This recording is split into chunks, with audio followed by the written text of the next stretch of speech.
Hey, what's going on? It's your boy BT, and I came here to talk some boxing with the thousands of True School Sports subscribers. Now, word to my brethren in Cuba. Shout out to Cuba. And speaking of Cuba, the Cuban light heavyweight Sullivan Barrera, he scored a impressive 10-round unanimous decision over Joe Smith Jr. this past Saturday night. It was a fight where, Joe Smith Jr., he knocked down Barrera early, showed some really good power.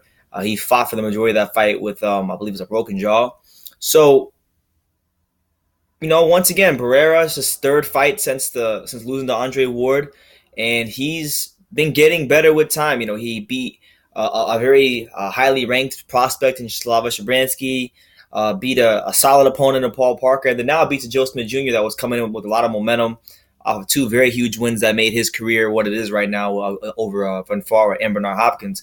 So to get these three wins in a row for Sullivan Barrera, I think if there's a light heavyweight in the division that deserves a fight with one of the upper echelon fighters in the division, the Kovalevs, the Wards, the Adonis Stevensons, it's this guy right here, Sullivan Barrera, because he's been putting in the work. As old as he is, he's in his mid-30s, but pretty much since he's left Abel Sanchez, Derek Santos has been able to get the best out of Barrera, and we've seen that in these last three fights. So big shout out to Derek Santos over here in Boca Raton, who doing what he's been doing with Sullivan Barrera. But as far as what's next for Sullivan Barrera, I think it's pretty. It should be a pretty easy decision, easy opponent, like not easy opponent, but easy fight to make.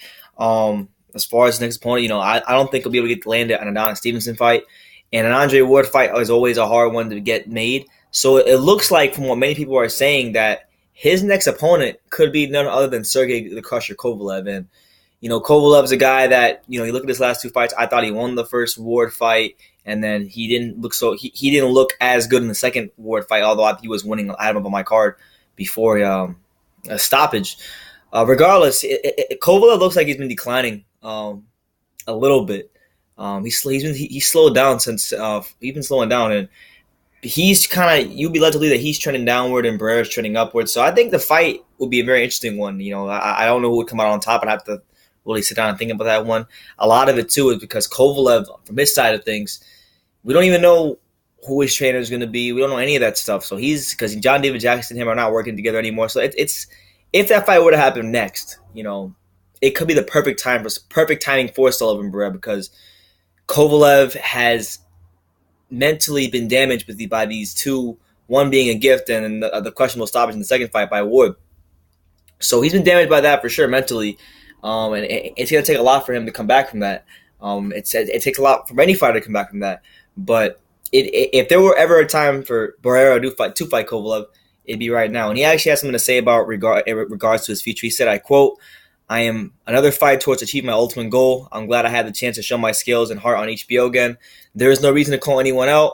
They know very well who I am and how to find me. Either they have the balls to fight me or they don't." And it's cut and dry. Sullivan Barrera lets the light heavyweight division know that I'm not a hard guy to find. And, we still got Peter Biev out there. We still have Vazdik.